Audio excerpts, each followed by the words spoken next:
backstage at Sonisphere. We've got Wes Borland from Limp Bizkit. Hi. Glad to be back. Oh, great. It's going to be great. I'm so glad to be back and to be playing a little later in the day, which is an improvement. Instead of moving us down in the day, we got moved up. So I guess that's a good sign. It's great. It's great that the band are back in the circuit. The new record's doing well. And can you tell us why it took so long?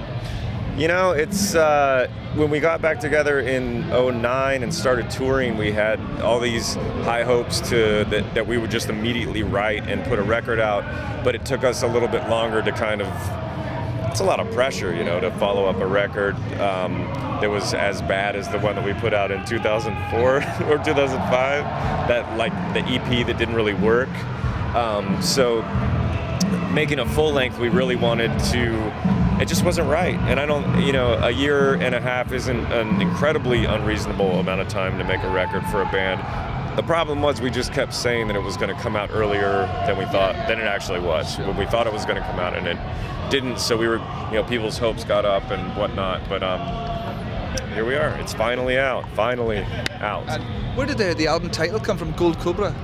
You know, it came from just a dumb title making up session, just like Limp Bizkit came up from. Most of our ideas happen in about 15 seconds, and then we go, that sounds good.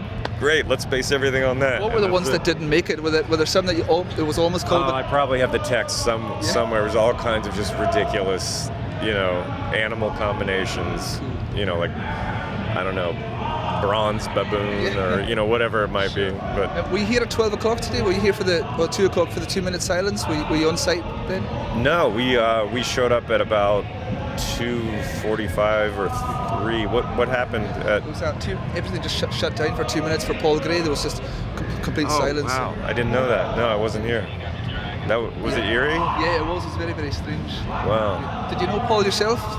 I've met him twice, and I liked him a lot. He was just an excellent guy, and actually, I was on tour with my other band, Blacklight Burns, and one of our crew members was really good friends with Paul, and I remember pulling over and like meeting up with Paul's bus somewhere on the side of the road in the middle of the night and hanging out like with being lit by headlights and just hanging out in the road and talking for about 20 minutes or something like that. But it was a surreal way to meet him for the first time. But yeah, that's my main memory of Paul, because it was just such a strange way to meet.